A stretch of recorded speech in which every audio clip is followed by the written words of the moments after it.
Imagina esto. Estamos en Galilea, año 28 de nuestra era. Un hombre camina por las orillas del lago. No es un rabino oficial. No tiene escuela en Jerusalén. No tiene credenciales del Sanedrín. Pero donde quiera que va, la gente lo sigue. No solo 12 hombres. Cientos. Tal vez miles. Todos sabemos los nombres de los 12 apóstoles. Podemos recitarlos. Simón Pedro, Santiago, Juan, Andrés. Los conocemos porque la Iglesia los canonizó, los pintó, les construyó iglesias. Pero aquí está la pregunta que casi nadie hace: ¿quiénes eran los otros? En este video, vamos a conocer a los seguidores que cambiaron el mundo pero cuyos nombres casi se perdieron. María Magdalena. Lázaro. Los 70 discípulos. Bernabé. Esteban. Felipe. Priscila y Aquila. Cada uno de ellos fue crucial. Cada uno llevó el mensaje de Jesús a lugares que los 12 nunca pisaron. Cada uno pagó un precio que la historia casi olvidó. Pero antes de continuar, cuéntame en los comentarios desde qué ciudad me estás viendo. Me encanta saber de dónde viene cada persona que llega aquí. María Magdalena, la testigo del poder transformador. Comencemos con una mujer que ha sido malentendida durante casi 2000 años. En Lucas capítulo 8, versículos 1 y 2, leemos esto: aconteció después, que Jesús iba por todas las ciudades y aldeas, predicando y anunciando el evangelio del reino de Dios, y los 12 con él, y algunas mujeres que habían sido sanadas de espíritus malos y de enfermedades, María, llamada Magdalena, de la cual habían salido 7 demonios. Eso es todo lo que sabemos con certeza de su historia antes del final. 7 demonios. La palabra griega aquí es daimonión, no es lo que Hollywood nos ha enseñado. No es una posesión dramática con cabeza giratoria.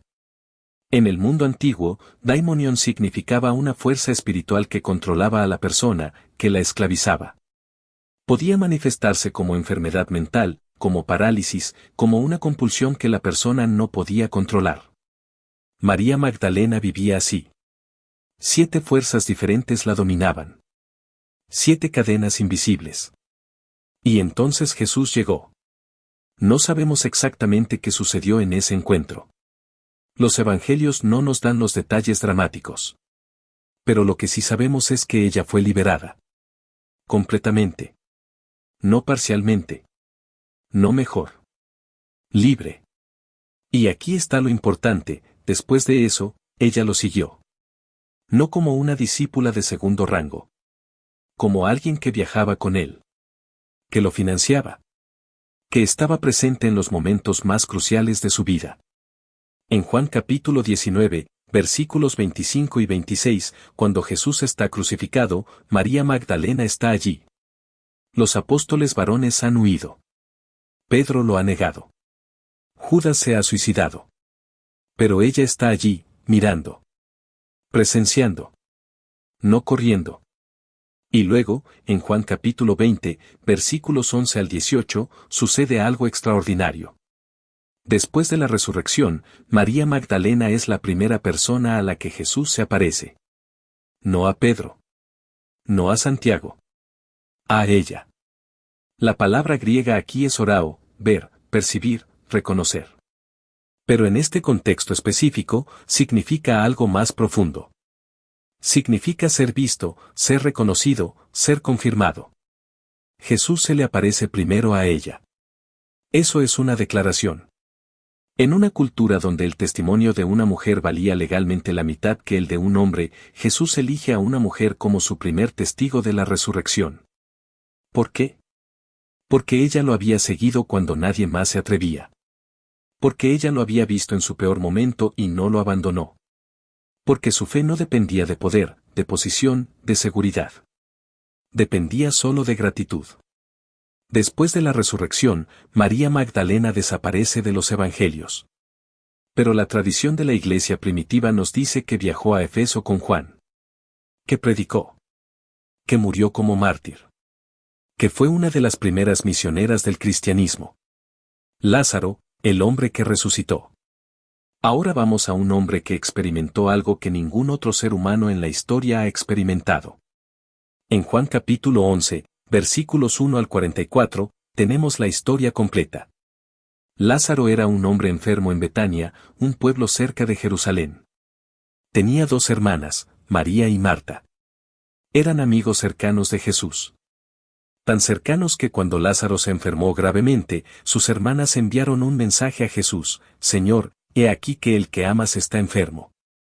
Pero Jesús no fue inmediatamente. Esperó 2 días. Cuando finalmente llegó a Betania, Lázaro ya llevaba 4 días muerto. Enterrado. Descomponiéndose. En el clima cálido de Palestina, 4 días significaba que el proceso de descomposición era avanzado. Marta sale a recibirlo. Hay una tensión aquí. Ella dice: Señor, si hubieses estado aquí, mi hermano no habría muerto. Hay reproche en eso. Hay dolor. Pero también hay fe, porque continúa: mas también sé ahora que todo lo que pidas a Dios, Dios te lo dará. Entonces Jesús dice algo que suena extraño: tu hermano resucitará.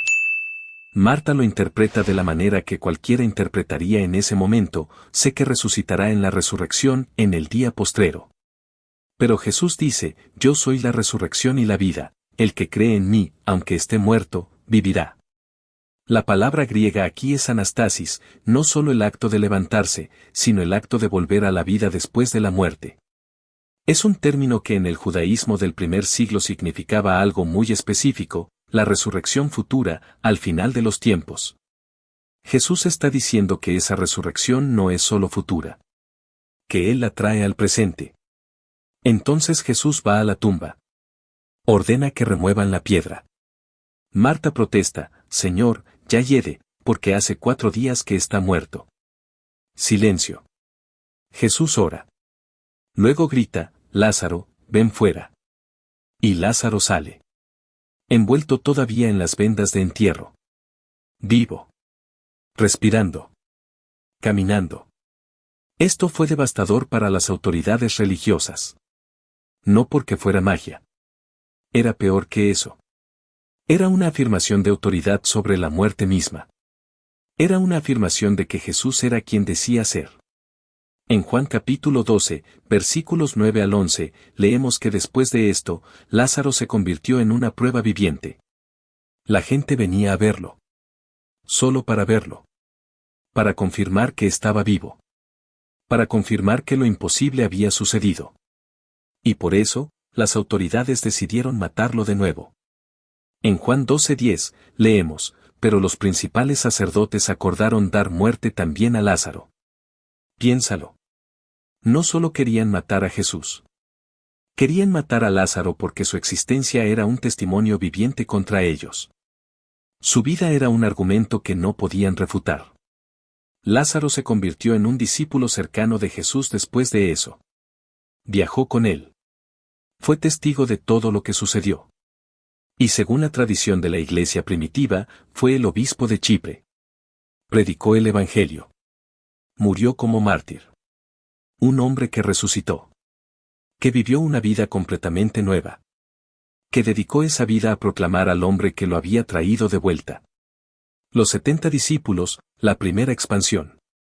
Aquí está algo que la mayoría de las personas no sabe. Jesús no solo envió a 12 apóstoles. Envió a 70. En Lucas capítulo 10, versículos 1 al 20, leemos: después de esto, designó el Señor otros 70, a quienes envió de 2 en 2 delante de él a toda ciudad y lugar a donde él había de ir. 70. No es un número aleatorio. En la Torá, en Génesis capítulo 10, hay una lista de las 70 naciones del mundo. Los judíos creían que había 70 naciones gentiles.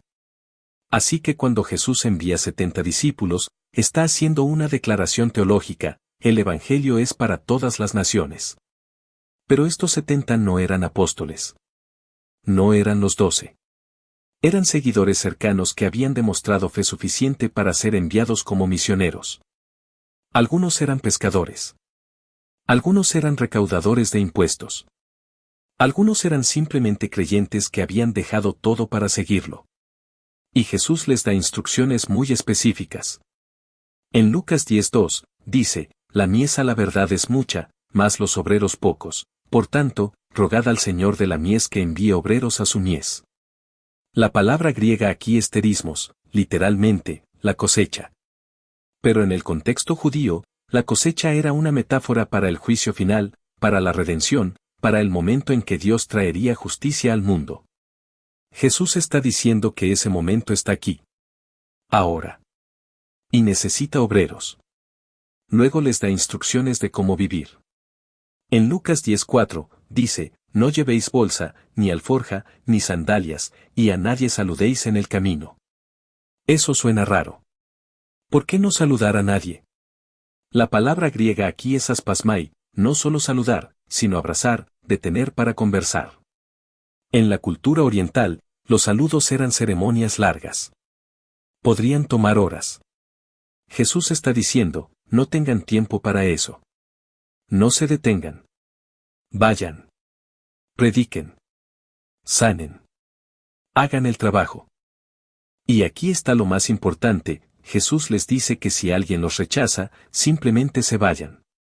En Lucas 10:10 y 11, dice, mas en cualquier ciudad donde entréis y no os recibieren, salid por sus calles y decid, aun el polvo de vuestra ciudad que se ha pegado a nuestros pies, lo sacudimos contra vosotros. Pero sabed esto, que el reino de Dios se ha acercado a vosotros. La palabra griega es apotinazo, literalmente, sacudir. Es un gesto de rechazo. Es una declaración de que si rechazan el Evangelio, quedan bajo juicio. No es una maldición. Es la consecuencia natural de rechazar la salvación. Luego, en Lucas 10:17, los 70 regresan. Y están asombrados. Dicen, Señor, aún los demonios se nos sujetan en tu nombre. Y Jesús responde algo profundo, yo veía a Satanás caer del cielo como un rayo. La palabra griega aquí es astrape, no solo un rayo, sino un destello de luz, una explosión. Es la imagen del poder de Dios derrotando las fuerzas del mal. Y Jesús está diciendo que vio eso suceder cuando los 70 fueron enviados. Que cada vez que predicaban, que cada vez que sanaban, que cada vez que expulsaban demonios, estaban participando en la derrota cósmica de Satanás. Esos 70 discípulos se convirtieron en los primeros misioneros del cristianismo. Algunos fueron a Samaria. Algunos fueron a Siria. Algunos fueron a Egipto. Algunos fueron a Roma. Llevaron el mensaje a lugares que los 12 nunca llegaron. Y según la tradición de la iglesia primitiva, muchos de ellos murieron como mártires. Sus nombres se perdieron. Pero sus vidas cambiaron el mundo. Esteban, el primer mártir. Ahora vamos a un hombre cuya muerte fue tan importante que cambió la dirección de toda la iglesia primitiva. En Hechos capítulo 6, versículos 5 al 8, conocemos a Esteban por primera vez, agradó la propuesta a toda la multitud, y eligieron a Esteban, varón lleno de fe y del Espíritu Santo, y a Felipe, a Prócoro, a Nicanor, a Timón, a Pármenas, y a Nicolás, prosélito de Antioquía. A estos los presentaron ante los apóstoles, quienes, orando, les impusieron las manos. Y la palabra del Señor crecía, y el número de los discípulos se multiplicaba mucho en Jerusalén, y gran número de sacerdotes obedecía a la fe. Y Esteban, lleno de gracia y de poder, hacía grandes prodigios y señales entre el pueblo. Esteban era uno de 7 hombres elegidos para distribuir alimentos y recursos a las viudas de la comunidad cristiana. Pero no era solo un administrador. Era un hombre lleno del Espíritu Santo. Hacía milagros. Predicaba. Debatía con los líderes religiosos. En Hechos 6, 9 y 10, leemos, entonces se levantaron unos de la sinagoga llamada de los libertinos, y de los de Cirene, de Alejandría, de Cilicia y de Asia, disputando con Esteban. Pero no podían resistir a la sabiduría y al espíritu con que hablaba. La palabra griega aquí es antistemi, literalmente, ponerse en contra de, resistir. Pero en este contexto significa argumentar, debatir, intentar refutar. Estos hombres eran maestros de la ley, expertos en las escrituras, acostumbrados a ganar debates. Pero no podían ganarle a Esteban. Su sabiduría era superior. Su conocimiento era superior. Porque no hablaba solo de su propio entendimiento. Hablaba por el Espíritu Santo. Así que hicieron lo que las autoridades siempre hacen cuando no pueden ganar un debate, lo acusaron falsamente. En Hechos 6, 11 y 12, leemos, entonces sobornaron a unos para que dijesen que le habían oído hablar palabras blasfemas contra Moisés y contra Dios. Y agitaron al pueblo y a los ancianos y a los escribas, y acometiéndole, lo arrebataron y lo llevaron al concilio. Lo acusaron de blasfemia. De hablar contra Moisés. De hablar contra Dios. Acusaciones graves. Acusaciones que, en la ley judía, merecían la muerte. Entonces Esteban se defiende. En Hechos 7, versículos 2 al 53, da un discurso que es prácticamente un resumen de toda la historia de Israel. Habla de Abraham. De Moisés. De David. De los profetas. Y luego, en el versículo 51, dice algo que no podían tolerar, duros de cerviz, e incircuncisos de corazón y de oídos. Vosotros resistís siempre al Espíritu Santo, como vuestros padres, así también vosotros. La palabra griega aquí es antisto y cheo, literalmente, ponerse en contra de, resistir. Esteban está diciendo que los líderes religiosos están resistiendo al Espíritu Santo. Que están haciendo lo mismo que sus antepasados hicieron con los profetas. Que están rechazando la salvación. Y luego, en Hechos 7, 55 y 56, sucede algo extraordinario, pero Esteban, lleno del Espíritu Santo, puestos los ojos en el cielo, vio la gloria de Dios, y a Jesús que estaba a la diestra de Dios, y dijo, He aquí, veo los cielos abiertos, y al Hijo del Hombre que está a la diestra de Dios. Esteban ve una visión.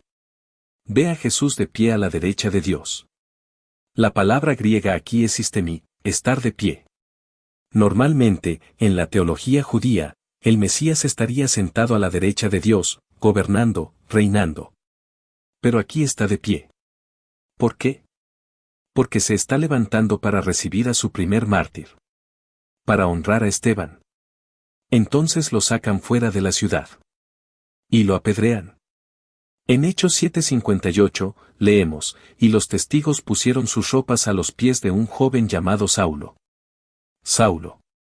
El hombre que se convertiría en Pablo. El hombre que escribiría la mayoría del Nuevo Testamento.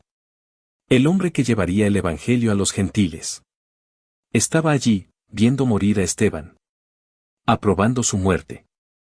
Y aquí está lo crucial, la muerte de Esteban fue el catalizador para la persecución. En Hechos 8:1, leemos, y Saulo consentía en su muerte. En aquel día se levantó una gran persecución contra la iglesia que estaba en Jerusalén, y todos fueron esparcidos por las tierras de Judea y de Samaria, excepto los apóstoles. La iglesia fue dispersada. Los creyentes fueron forzados a huir. ¿Y a dónde fueron? A Samaria. A Judea. A lugares donde nunca habían predicado antes. A lugares donde la iglesia nunca habría llegado si no hubiera sido por esta persecución. Y el hombre que dirigía esa persecución, Saulo, eventualmente vería la visión de Jesús en el camino a Damasco. Se convertiría. Se convierte en Pablo. Y dedicaría su vida a predicar a los mismos gentiles que Esteban había tratado de alcanzar. La muerte de Esteban no fue un fracaso. Fue el inicio de la expansión global del cristianismo. Felipe, el evangelista que trajo el evangelio a los samaritanos. Felipe es uno de esos nombres que aparece en la Biblia pero que casi nadie recuerda. Pero su trabajo fue fundamental. En Hechos capítulo 6, versículo 5, Felipe es nombrado como uno de los 7 hombres elegidos para servir. Como Esteban, era un hombre lleno del Espíritu Santo. Como Esteban, hacía milagros. Pero después de la dispersión causada por la muerte de Esteban, Felipe va a Samaria. En Hechos 8:5 al 8, leemos, entonces Felipe, descendiendo a la ciudad de Samaria, les predicaba a Cristo. Y las gentes, unánimes, escuchaban atentamente las cosas que decía Felipe, oyendo y viendo las señales que hacía. Porque de muchos que tenían espíritus inmundos, estos salían dando grandes voces, y muchos paralíticos y cojos eran sanados. Así que había gran gozo en aquella ciudad. Samaria. Aquí está el contexto histórico que necesitas entender. Los samaritanos y los judíos se odiaban. Llevaban siglos odiándose. Cuando el imperio asirio conquistó el reino del norte de Israel en el 722 a.C., deportó a la mayoría de los israelitas. Dejó a algunos. Esos que quedaron se casaron con los pueblos que los asirios trajeron para repoblar la tierra. Sus descendientes se convirtieron en los samaritanos. Los judíos veían a los samaritanos como mestizos, como herejes, como enemigos. En Juan capítulo 4, cuando Jesús habla con la mujer samaritana en el pozo, ella dice, ¿cómo tú, siendo judío, me pides de beber a mí, que soy mujer samaritana? Porque judíos y samaritanos no se tratan. Así que cuando Felipe va a Samaria a predicar, está cruzando una línea. Está llevando el evangelio a gente que los líderes religiosos judíos consideraban enemigos. Gente que no merecía la salvación. Gente que estaba fuera del pacto. Pero el Espíritu Santo no ve esas divisiones. En Hechos 8:14 al 17, leemos que los apóstoles en Jerusalén escuchan que Samaria ha recibido la palabra de Dios. Así que envían a Pedro y a Juan para verificar. Y cuando llegan, oran por los samaritanos para que reciban el Espíritu Santo. La palabra griega aquí es lambano, recibir, tomar, aceptar. Los samaritanos reciben el mismo Espíritu Santo que los judíos. La misma salvación. El mismo poder. No hay diferencia. No hay división. La iglesia ya no es solo judía. Es para todos.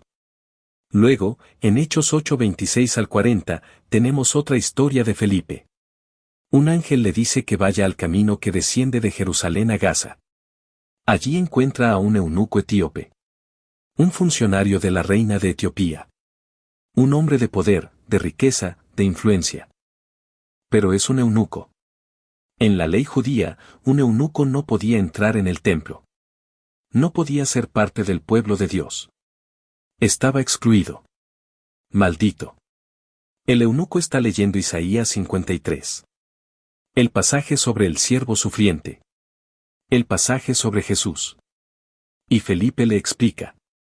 Le predica. Le enseña quién es Jesús. Y entonces el eunuco pregunta, ¿qué impide que yo sea bautizado? Felipe responde, si crees de todo corazón, bien puedes. Y el eunuco dice, creo que Jesucristo es el Hijo de Dios. Entonces lo bautiza. Allí mismo. En el camino. En el agua. Y luego, en Hechos 8:39 y 40, sucede algo extraño. Cuando subieron del agua, el Espíritu del Señor arrebató a Felipe, y no lo vio más el eunuco, quien siguió gozoso su camino. Mas Felipe se halló en Azoto, y pasando, predicaba el Evangelio en todas las ciudades, hasta que llegó a Cesarea. La palabra griega aquí es arpazo, literalmente, arrebatar, raptar, llevar. El Espíritu Santo literalmente transporta a Felipe de un lugar a otro. No es una metáfora. Es un evento sobrenatural. Felipe se convierte en un evangelista legendario. Según la tradición de la iglesia primitiva, viajó a Frigia, a Hierápolis, a la Odisea. Predicó. Plantó iglesias. Murió como mártir. Y el eunuco etíope fue a Etiopía. Predicó. Plantó la iglesia allí. Etiopía se convirtió en una de las primeras naciones cristianas del mundo. Todo porque Felipe obedeció a un ángel. Todo porque Felipe llevó el evangelio a alguien que la ley religiosa decía que estaba excluido. Bernabé, el apóstol olvidado que descubrió a Pablo. Ahora vamos a un hombre que casi nadie recuerda, pero que fue absolutamente crucial para la expansión del cristianismo. Bernabé aparece por primera vez en Hechos capítulo 4, versículos 36 y 37. Su nombre verdadero era José. Pero los apóstoles lo llamaban Bernabé, que significa hijo de consolación. La palabra griega es paraklesis, consolación, exhortación, ánimo. Bernabé era un hombre que sabía cómo animar a otros. Cómo consolarlos. Cómo levantarlos cuando caían. Y aquí está lo importante, Bernabé era un levita de Chipre. Un hombre de buena familia. Un hombre de riqueza. Y en Hechos 4:36 y 37, leemos, así que José, a quien los apóstoles pusieron por sobrenombre Bernabé, que traducido es, hijo de consolación, levita, natural de Chipre, como tenía una heredad, la vendió, y trajo el precio y lo puso a los pies de los apóstoles. Bernabé vendió su propiedad. Trajo todo el dinero. Lo puso a los pies de los apóstoles. Lo dio todo a la iglesia. Pero Bernabé no es famoso por eso. Es famoso por lo que hizo después. En Hechos capítulo 9, versículos 26 al 30, leemos sobre Saulo después de su conversión. Saulo, que había perseguido a los cristianos, ahora predicaba a Jesús. Pero los discípulos en Jerusalén tenían miedo. No confiaban en él. Pensaban que era una trampa. Entonces Bernabé interviene. En Hechos 9:27, leemos, entonces Bernabé, tomándole, lo llevó a los apóstoles, y les contó cómo había visto al Señor en el camino, y que le había hablado, y cómo en Damasco había hablado con denuedo en el nombre de Jesús. Bernabé fue el que creyó en Saulo cuando nadie más lo hacía. Fue el que lo presentó a los apóstoles. Fue el que dijo, confíen en él. Es genuino. Luego, en Hechos capítulo 11, versículos 22 al 26, leemos que la iglesia en Antioquía está creciendo. Hay muchos nuevos creyentes. Y los apóstoles en Jerusalén envían a Bernabé para verificar lo que está sucediendo. Bernabé llega a Antioquía. Ve la gracia de Dios en acción. Ve a nuevos creyentes, muchos de ellos gentiles, viviendo en fe. Y se alegra. En Hechos 11:23, leemos, el cual, cuando llegó, y vio la gracia de Dios, se regocijó, y exhortó a todos a que con propósito de corazón permaneciesen en el Señor. Pero Bernabé se da cuenta de que necesita ayuda. Que necesita a alguien que pueda enseñar, que pueda predicar, que pueda fortalecer a estos nuevos creyentes. Así que hace algo extraordinario. En Hechos 11:25 y 26, leemos, después fue Bernabé a Tarso para buscar a Saulo, y hallándole, lo llevó a Antioquía. Y se congregaron allí todo un año con la iglesia, y enseñaron a mucha gente, y a los discípulos se les llamó cristianos por primera vez en Antioquía. Bernabé va a Tarso. Busca a Saulo. Lo encuentra. Lo trae a Antioquía. Y juntos enseñan a la iglesia durante un año. Y aquí está lo crucial, es durante este tiempo que los discípulos son llamados cristianos por primera vez. La palabra griega es cristianos, literalmente, los de Cristo. Es un nombre que fue dado por los paganos. No era un término que los creyentes usaran para sí mismos. Era un término despectivo. Era como decir los seguidores de ese tipo, Cristo. Pero en Antioquía, bajo la enseñanza de Bernabé y Saulo, la iglesia se convirtió en algo tan distinto, tan diferente, que necesitaban un nombre nuevo para describirlo. Luego, en Hechos capítulo 13, Bernabé y Saulo son enviados en un viaje misionero. Viajan a Chipre. Viajan a Anatolia. Predican. Plantan iglesias. Sufren persecución. Y a través de todo eso, Bernabé está allí, animando, consolando, exhortando. Pero aquí está lo interesante. A medida que avanzan en el viaje, Saulo comienza a tomar el liderazgo. En Hechos 13:9, leemos que Saulo, que también es Pablo, su nombre romano, comienza a ser llamado por su nombre romano. Y comienza a dirigir. Bernabé está feliz con eso. Está contento de estar en segundo lugar. Porque Bernabé no buscaba el reconocimiento. Buscaba cumplir la misión. Según la tradición de la iglesia primitiva, Bernabé fue a Chipre con Marcos. Predicó. Plantó iglesias. Y fue martirizado por los judíos que rechazaban el Evangelio. Bernabé es el hombre que descubrió a Pablo. El hombre que creyó en él cuando nadie más lo hacía. El hombre que lo llevó a Antioquía. El hombre que lo presentó al mundo. Sin Bernabé, no hay Pablo. Sin Bernabé, no hay cartas de Pablo. Sin Bernabé, la historia del cristianismo es completamente diferente. Priscila y Aquila, el matrimonio misionero. Ahora vamos a un matrimonio que cambió el curso de la historia del cristianismo. Y casi nadie sabe sus nombres. Priscila y Aquila aparecen por primera vez en Hechos capítulo 18, versículos 1 al 3. Pablo llega a Corinto. Está solo. Cansado. Ha sido rechazado en Atenas. Ha sido perseguido en Tesalónica. Necesita un lugar donde quedarse. Entonces conoce a Aquila. Un hombre de Ponto, una región en lo que hoy es Turquía. Un hombre que, como Pablo, es fabricante de tiendas. En Hechos 18:3, leemos, y como era del mismo oficio, se quedó con ellos, y trabajaban juntos, pues el oficio de ellos era hacer tiendas. La palabra griega aquí es esquenopotios, literalmente, hacedor de tiendas. Pero no era un trabajo simple. Las tiendas eran hechas de cuero de cabra. Requerían habilidad. Requerían precisión. Era un trabajo que requería aprendizaje y experiencia. Así que Pablo, Aquila y Priscila trabajan juntos. Hacen tiendas. Ganan dinero. Y en las noches, Pablo predica en la sinagoga. Pero aquí está lo importante, Priscila no es simplemente la esposa de Aquila. Es una misionera en su propio derecho. Es una predicadora. Es una maestra. Es una líder. En Hechos 18 y 19, leemos, y Pablo, habiéndose detenido aún muchos días, se despidió de los hermanos y navegó a Siria, y con él Priscila y Aquila, habiéndose rapado la cabeza en Cencrea, porque había hecho voto. Priscila y Aquila viajan con Pablo a Efeso. Y en Hechos 18:24 al 28, sucede algo extraordinario. Un hombre llamado Apolos llega a Efeso. Es un hombre elocuente. Poderoso en las Escrituras. Pero, en Hechos 18:25, leemos, este había sido instruido en el camino del Señor, y siendo de espíritu fervoroso, hablaba y enseñaba diligentemente lo tocante al Señor, aunque solamente conocía el bautismo de Juan. Apolo solo conocía el bautismo de Juan. No conocía el bautismo cristiano. No conocía completamente la historia de Jesús.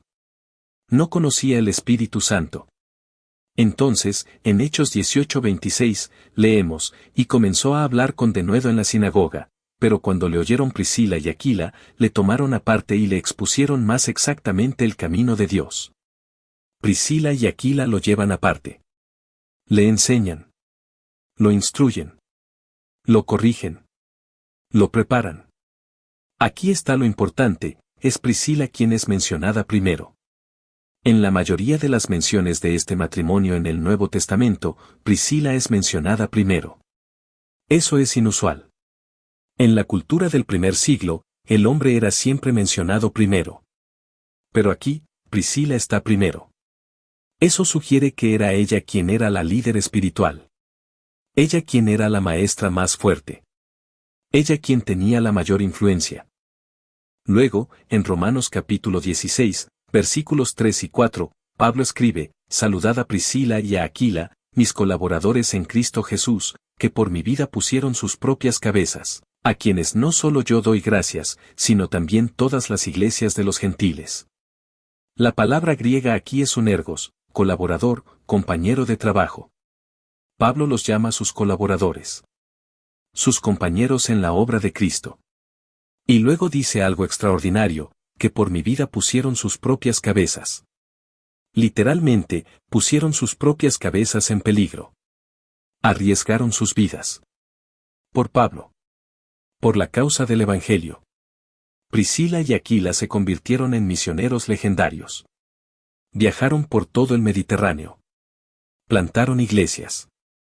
Enseñaron. Predicaron. Arriesgaron sus vidas repetidamente. Según la tradición de la iglesia primitiva, fueron martirizados juntos. Murieron por su fe.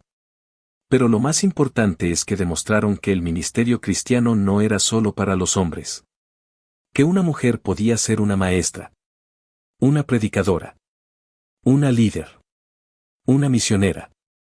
Que el matrimonio podía ser una asociación de iguales en la obra de Dios. Los otros 70, los nombres perdidos. Pero no podemos terminar sin hablar de los otros nombres que aparecen en las cartas de Pablo. Los nombres que casi nadie recuerda. En Romanos capítulo 16, Pablo saluda a una larga lista de personas. Priscila y Aquila. Epeneto. María. Andrónico y Junias. Ampliato. Urbano. Estaquis. Apeles. Los de la casa de Aristóbulo. Herodión. Los de la casa de Narciso. Trifena y Trifosa. Pérsida. Rufo. Asíncrito. Flegonte. Hermas. Patrobas. Hermes. Filólogo. Julia. Nereo y su hermana. Olimpas. Y muchos otros. Estos nombres. Estos son los nombres de las personas que construyeron la iglesia primitiva. Que predicaban. Que plantaban iglesias. Que sufrían persecución. Que morían como mártires. Algunos eran esclavos. Algunos eran libertos. Algunos eran ciudadanos romanos. Algunos eran judíos. Algunos eran gentiles. Algunos eran hombres. Algunos eran mujeres. Algunos eran matrimonios. Algunos eran solteros. Pero todos tenían una cosa en común, habían entregado sus vidas a Jesús. Habían dejado todo. Habían sufrido todo. Habían predicado a pesar de la persecución. Y sus nombres casi se perdieron. Casi nadie los recuerda. Casi nadie sabe quiénes fueron. Pero Dios los recuerda. Dios conoce cada nombre. Dios conoce cada sacrificio. Dios conoce cada gota de sangre derramada. En Hebreos capítulo 6, versículo 10, leemos, porque Dios no es injusto para olvidar vuestra obra y el trabajo de amor que habéis mostrado hacia su nombre, habiendo servido a los santos y sirviéndoles aún. Dios no olvida. Dios ve. Dios conoce. Dios recompensa. La expansión del Evangelio, como estos discípulos cambiaron el mundo.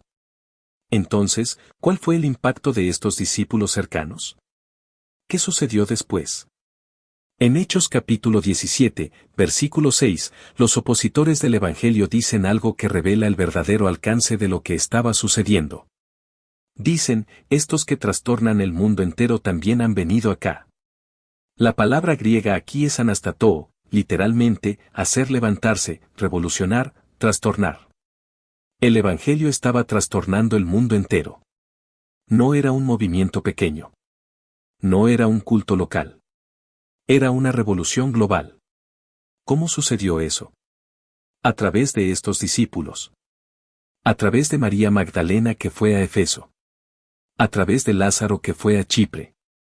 A través de los 70 que fueron a todas partes. A través de Esteban cuya muerte inspiró la dispersión. A través de Felipe que llevó el Evangelio a Samaria y a Etiopía. A través de Bernabé que descubrió a Pablo. A través de Priscila y Aquila que enseñaron a Apolos. Cada uno de ellos fue un eslabón en una cadena. Cada uno de ellos llevó el Evangelio a un lugar nuevo. Cada uno de ellos plantó una iglesia. Cada uno de ellos murió como mártir. Y el resultado fue que en menos de 300 años, el cristianismo pasó de ser un pequeño movimiento judío en Jerusalén a ser la religión oficial del Imperio Romano. Lo que estos discípulos nos enseñan. Ahora, ¿qué nos enseña todo esto? ¿Qué podemos aprender de estos hombres y mujeres que casi se olvidan? Primero, nos enseña que el reino de Dios no depende de los famosos. No depende de los nombres que todos conocen. Depende de los fieles. De los que están dispuestos a servir en la sombra. De los que están dispuestos a dar todo sin esperar reconocimiento. María Magdalena no escribió un evangelio. Lázaro no escribió cartas. Los 70 no dejaron monumentos. Pero sus vidas cambiaron el mundo. Segundo, nos enseña que Dios ve a los que el mundo rechaza. Lázaro era un hombre enfermo. María Magdalena era una mujer poseída por demonios. El eunuco etíope era un hombre que la ley religiosa decía que estaba excluido. Pero Dios los vio. Dios los salvó. Dios los usó. Tercero, nos enseña que la persecución no detiene el Evangelio. La muerte de Esteban fue un desastre aparente. Pero fue el catalizador para la expansión. La persecución dispersó a los creyentes. Y los creyentes dispersos predicaban. Y el Evangelio se esparcía. Cuarto, nos enseña que todos tenemos un papel que jugar. No todos somos apóstoles. No todos somos líderes principales. Pero todos podemos ser discípulos. Todos podemos seguir a Jesús. Todos podemos proclamar su nombre. Quinto, nos enseña que la fe verdadera se demuestra en acción. Bernabé no solo creía en Saulo. Lo presentó a los apóstoles. Priscila y Aquila no solo creían. Enseñaban. Predicaban. Arriesgaban sus vidas. El llamado de hoy. Entonces, ¿cuál es el llamado para nosotros hoy? ¿Qué deberíamos hacer con esta información? Primero, deberíamos reconocer que somos parte de una cadena. Una cadena que comenzó con Jesús. Que pasó a través de María Magdalena, Lázaro, los 70, Esteban, Felipe, Bernabé, Priscila y Aquila, y todos los otros nombres que casi se olvidan. Y que ahora llega a nosotros. Somos herederos de sus sacrificios. Somos beneficiarios de su fe. Somos los que estamos aquí hoy porque ellos murieron para que el Evangelio llegara a nosotros. Segundo, deberíamos estar dispuestos a pagar el precio que ellos pagaron. No significa que todos vamos a ser martirizados. Pero significa que estamos dispuestos a sacrificar. Dispuestos a sufrir. Dispuestos a dar todo si es necesario. Tercero, deberíamos buscar a los que el mundo rechaza. Así como Jesús buscó a María Magdalena. Así como Felipe buscó al eunuco etíope. Así como Bernabé creyó en Saulo cuando nadie más lo hacía. Hay gente en nuestras vidas que el mundo rechaza. Gente que está excluida. Gente que está sola. Gente que está perdida. Nuestro trabajo es buscarlos. Amarlos. Mostrarles a Jesús. Cuarto, deberíamos estar dispuestos a servir en la sombra. No todos vamos a ser famosos. No todos vamos a escribir libros o predicar desde púlpitos grandes. Pero todos podemos servir. Todos podemos amar. Todos podemos proclamar. La acción esta semana. Aquí está lo que quiero que hagas esta semana. Quiero que elijas uno de estos discípulos. María Magdalena. Lázaro. Esteban. Felipe. Bernabé. Priscila y Aquila. Quiero que leas su historia en la Biblia. No una resumen. La historia completa. Lee Hechos 6 y 7 si eliges a Esteban. Lee Juan 11 y 12 si eliges a Lázaro. Lee Hechos 18 si eliges a Priscila y Aquila. Mientras lees, pregúntate, ¿qué puedo aprender de esta persona? ¿Cómo puedo ser como ellos? ¿Qué sacrificio estoy dispuesto a hacer? Y luego, haz una cosa. Una sola cosa. Busca a alguien que el mundo rechaza. Alguien que está solo. Alguien que está perdido. Y comparte el Evangelio con ellos. No con un sermón. Con tu vida. Con tu amor. Con tu presencia. Eso es lo que estos discípulos hicieron. Eso es lo que cambió el mundo. Conclusión. Los 12 apóstoles son famosos. Sus nombres están en las iglesias. Sus imágenes están en los vidrios de colores. Sus historias se cuentan en cada iglesia. Pero la verdad es que el cristianismo no fue construido solo por los 12. Fue construido por estos otros. Por los que casi se olvidan.